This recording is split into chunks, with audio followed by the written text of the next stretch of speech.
Cumprimento a amada igreja com a paz do Senhor Jesus. Aleluia. Pode tomar assentos, queridos.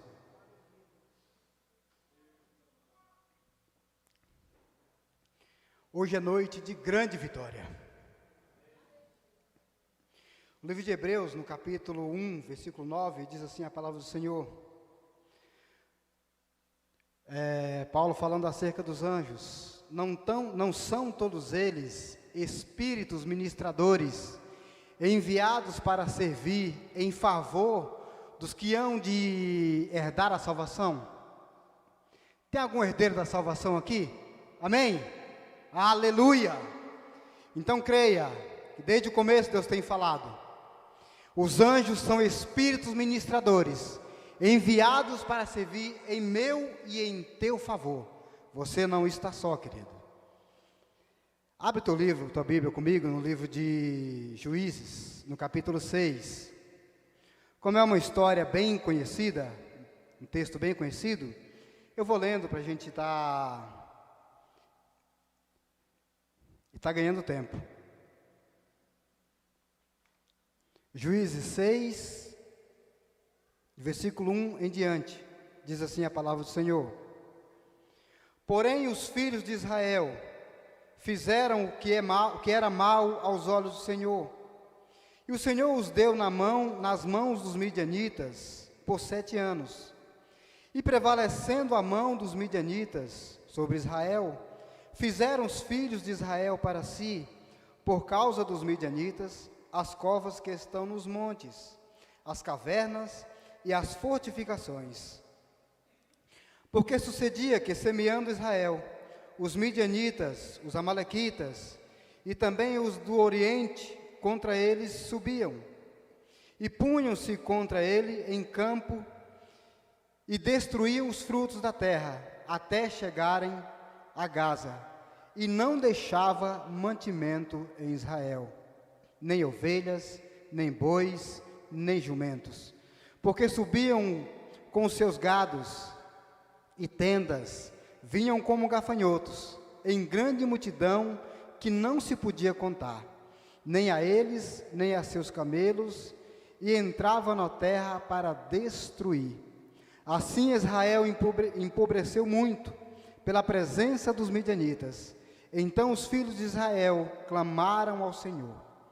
E sucedeu que, clamando os filhos de Israel ao Senhor por causa dos midianitas, enviou o Senhor um profeta aos filhos de Israel, que lhes disse: assim diz o Senhor Deus de Israel: do Egito vos fiz subir, e vos tirei da casa da servidão, e vos livrei da mão dos egípcios, e da mão de todos quantos vos oprimiam. Eu os expulsei de diante de vós, e vos dei a sua terra, e vos disse: eu sou o Senhor vosso Deus, não temais aos deuses dos amorreus, em cuja terra habitais, mas não destes ouvido a minha voz. Então o anjo do Senhor veio, assentou-se debaixo do carvalho que está em Ofra, que pertencia a Joás, a Abzerita, e Gideão, seu filho, estava malhando trigo no lagar para o salvar dos midianitas. Então o anjo do Senhor apareceu-lhe e disse: o Senhor é contigo, homem valoroso. Mas Gideão lhe respondeu: ai, Senhor meu, se o Senhor é conosco, por que tudo isso nos sobreveio? E que efeito de todas as suas maravilhas que nossos pais nos contaram, dizendo: não nos fez o Senhor subir do Egito? Porém agora o Senhor nos desamparou e nos deu nas mãos dos midianitas. Então o Senhor olhou para ele e disse: vai nessa tua força e livrarás a Israel das mãos dos midianitas. Porventura não te enviei eu? Amém, querido? Somente até aqui. É um texto bastante conhecido, acho que todos já ouviram falar desse texto. E o que nos chama a atenção, já no princípio desse texto, porque muitas vezes situações nos sobrevêm, muitas vezes nós passamos por certas dificuldades, e muitas vezes nós falamos que é o diabo.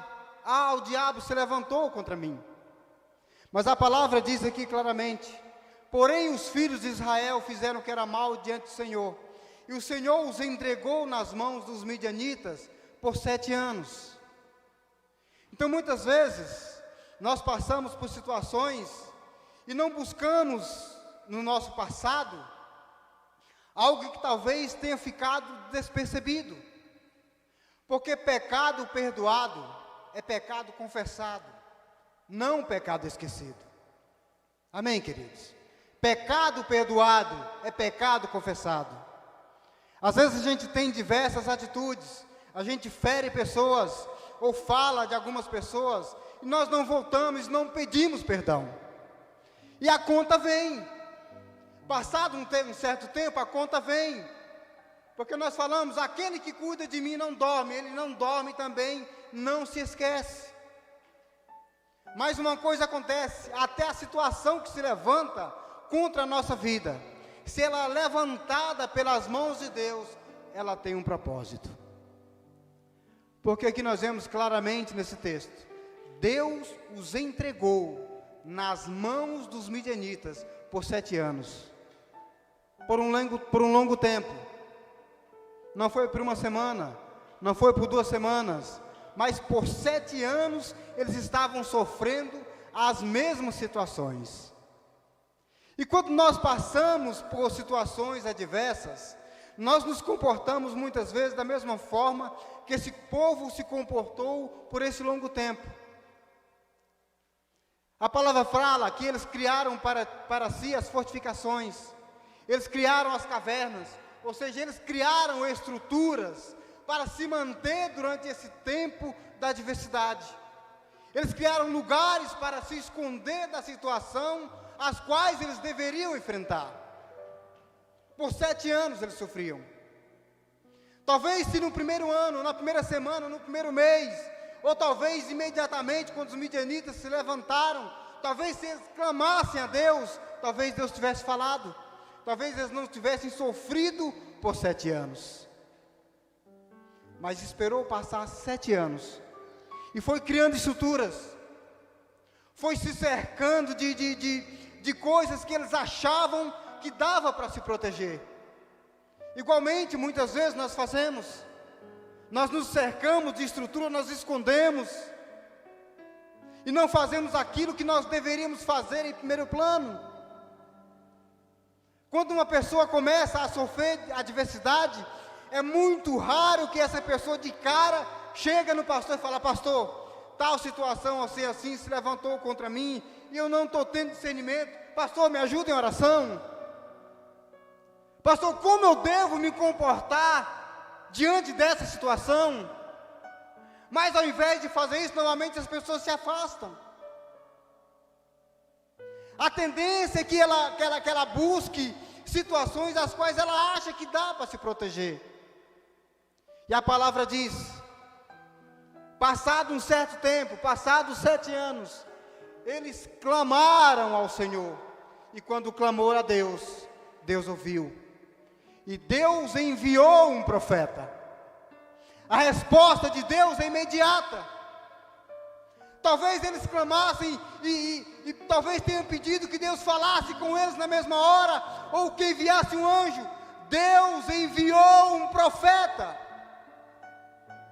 Quantas vezes nós vemos na casa do Senhor, quantas vezes palavras poderosas é liberada daqui do púlpito, mas por talvez ser liberada pela boca de uma pessoa que você considera simples, você nem leva a sério, você nem crê, nem coloca em prática, porque talvez esteja esperando um espetáculo, talvez esteja esperando alguém de renome entre as pessoas falar com você, mas você não espera que Deus use uma pessoa simples para falar com você, e perde a bênção, e continua passando por situações, porque um profeta, a palavra liberada da boca de um profeta, é capaz de mudar a tua vida. Certa ocasião citada na Bíblia, Elias chega diante do povo de Israel, está todo cercado, a situação estava tão difícil, que até ato de canibalismo estava se fazendo naquela época. Uma mulher combinou com uma outra: hoje a gente come o nosso filho, o meu filho, amanhã a gente come o seu. Comia cabeça de jumento, comia esterco de pombo, até que o profeta, na entrada da cidade, lançou uma profecia: aqueles que creram recebeu, mas o incrédulo,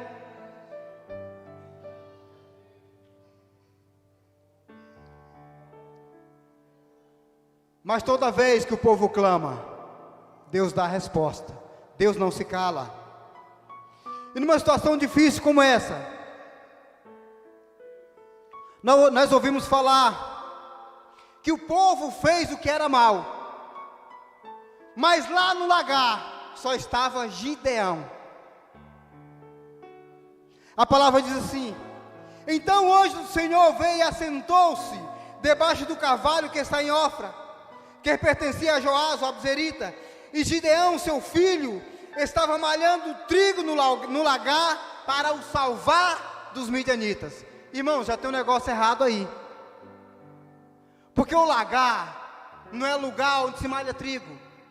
Lagar é lugar onde se pisa as uvas. Lagar é lugar profundo. Normalmente se fazia buracos ou em cavernas. Era lá que se pisava, era um lugar oculto, secreto. Aonde se malha o trigo é na eira. As pessoas aqui que já foram no interior, que já tiveram alguma experiência com a agricultura, vai entender bem o que eu vou falar. Malhar o trigo na eira é como, por exemplo, limpar o feijão da palha, ou o café da palha. Você se coloca em um lugar alto, o feijão ou o café dentro da peneira, você lança ele para o alto, o vento passa, leva a folha, e o grão que é pesado cai limpo dentro da peneira.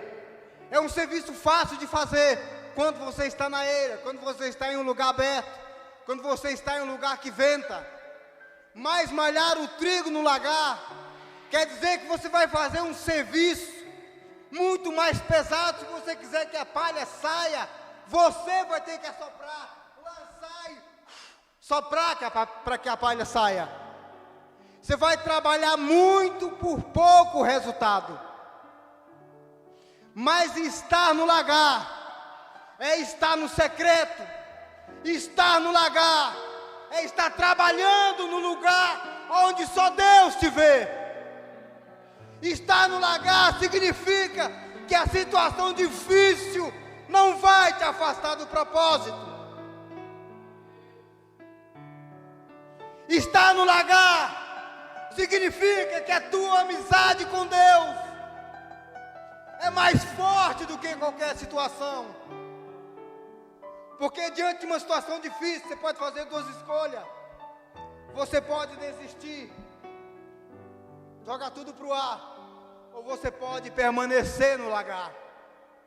O fato de você estar aqui nesta noite já é uma resposta clara que você decidiu permanecer no lagar, onde o anjo do Senhor há de te encontrar nesta noite. Mas uma situação como essa demanda cansaço, e não é um cansaço do corpo, porque é um cansaço do corpo. A gente trabalha um dia duro, e meu trabalho é pesado, eu sei o que é isso, mas depois de um dia pesado de trabalho, uma noite de sono basta, e no dia seguinte você está descansado, você está renovado. Você pode estar até com algumas dores no corpo, mas você está pronto para fazer tudo novamente. Mas uma batalha longa como essa, ela traz um cansaço na alma. E um cansaço na alma, ele é muito mais complicado do que um cansaço no corpo. Um cansaço na alma, você não vai descansar se você parar, se você desistir, se você largar tudo, deixar tudo para lá, você não vai descansar, só vai ser um derrotado, um fracassado. A alma não se descansa desta forma. Lá no livro de Gálatas,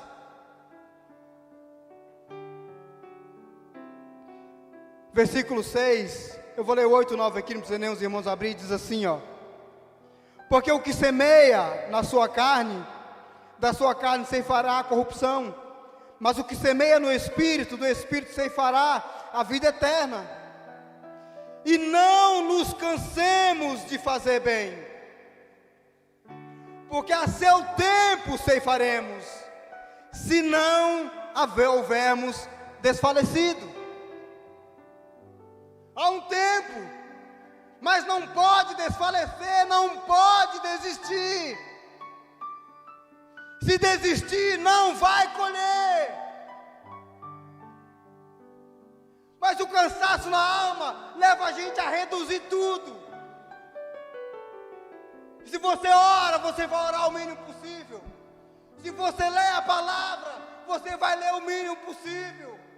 Se vinha no culto 2 vezes por semana, vai vir apenas uma. Você vai começar a se afastar dos trabalhos ao qual você fazia diante do Senhor, porque você vai falar: eu estou cansado, eu tenho que descansar. A alma não descansa desta forma. A alma descansa acreditando, permanecendo no lagar. Ela descansa vencendo.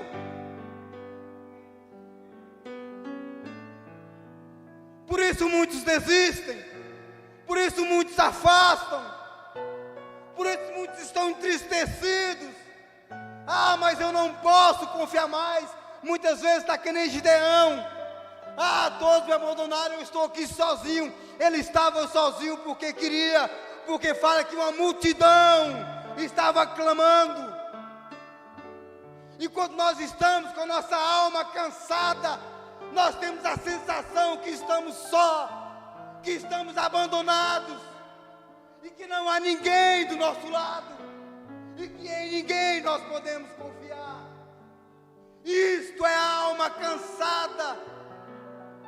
Gideão já estava exatamente desse jeito. Tanto que quando o anjo chega, ele já começa logo a falar: se o Senhor é conosco, por que nós estamos nessa situação? Por que nós não conseguimos vencer uma batalha? Por que nenhum alimento para na nossa casa? Por que não paro em nenhum emprego? Por que a minha família não prospera? Por que os meus filhos não se convertem? Por que eu estou só? A alma cansada leva esse tipo de sentimento. Mas estar no lagar quer dizer que você vai ser encontrado por Deus. Estar no lagar quer dizer que você ainda não desistiu. Estar no lagar quer dizer que você não se importa com o resultado, mas em ser fiel a Deus.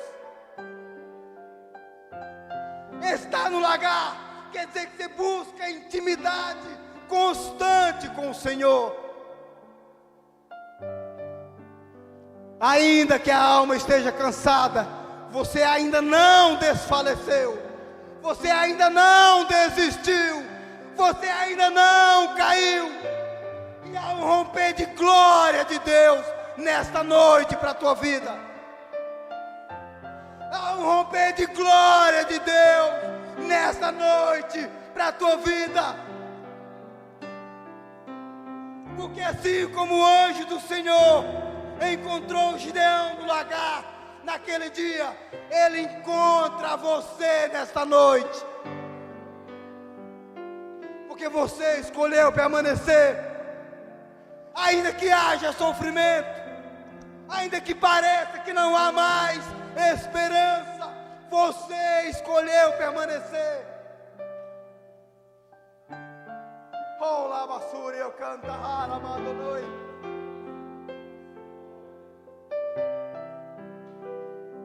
Mas quando nós estamos nessa situação,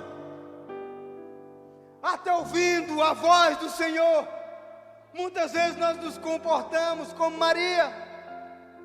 O anjo do Senhor se coloca diante de Maria e fala que um romper de glória descerá sobre a vida dela, e sobre ela o Salvador de todo mundo vai nascer. E o que é que ela fala? Mas eu não conheço o homem. O que Deus quer fazer, ela está atribuindo a pessoas. Este homem a qual o diácono Antônio falou também, do tanque de Betesda, o próprio Cristo do lado dele. E o que é que ele fala? Não tem ninguém que me ajude, eu estou só, estou abandonado. Não há ninguém que faça nada por mim. O próprio Cristo do lado dele, ele dizendo: não tem ninguém. Não há ninguém que faça nada por mim. Muitas vezes Deus quer abrir o céu e derramar um romper de glória nas nossas vidas, porque é um potencial de Deus liberado na minha e na tua vida. Mesmo com tudo aquilo, ele fala: vai nesta tua força, porque tu ferirás os midianitas como se fosse a um só homem.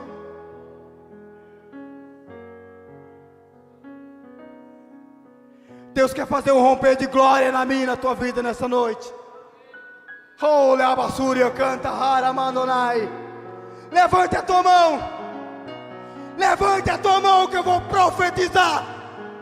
Oh, Leabassúria canta Haramandonai. Em nome de Jesus, que o anjo do Senhor, enviado para servir, para dar vitória àqueles que hão de herdar a salvação, possa te encontrar nesta noite, e toda a glória do céu reservada para a tua vida seja derramada em nome de Jesus. Em nome de Jesus. Em nome de Jesus. Em nome de Jesus. Creia. Coloque-se de pé. Coloque-se de pé. Coloque-se de pé e vamos orar. Vai falando com Deus, vai colocando a tua situação, vai colocando o teu coração, colocando as tuas frustrações, como Gideão foi sincero diante de Deus. Vai falando com Deus. Senhor meu Pai, santo é o teu nome, e digno de todo louvor, de toda honra e toda glória. Pai querido, em nome de Jesus, aqui está o teu povo, meu Pai, e o Senhor sabe o que eles têm passado, o Senhor sabe, meu Pai, o que eles têm sofrido, Senhor Deus, as suas lutas, as suas labutas, meu Pai. Mas em nome de Jesus, meu Pai, ainda em meio a toda dificuldade, Senhor Deus, os teus filhos escolheu perseverar na tua presença, em nome de Jesus. Ó Pai querido, que nesta noite, meu Pai, para a honra e glória do teu santo nome, Senhor meu Pai, o teu anjo, meu Pai, encontre cada um aqui nessa noite e os fortaleça e os revigora, meu Pai, e derrame da tua glória, meu Pai, para que eles saiam marchando vencedores, meu Pai, como Gideão venceu aquele povo, para a glória do teu nome, Senhor Deus, em nome de Jesus, meu Pai. Aleluia. Glória a Deus. Amém, queridos.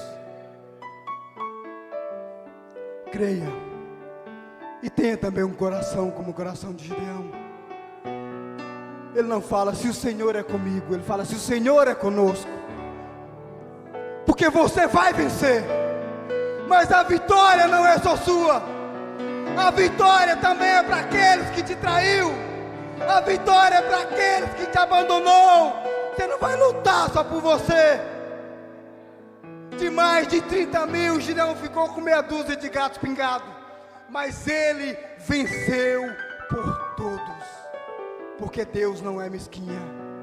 Assim agradeço oportunidades e as palmas louve e glorifica o nome do Senhor Jesus.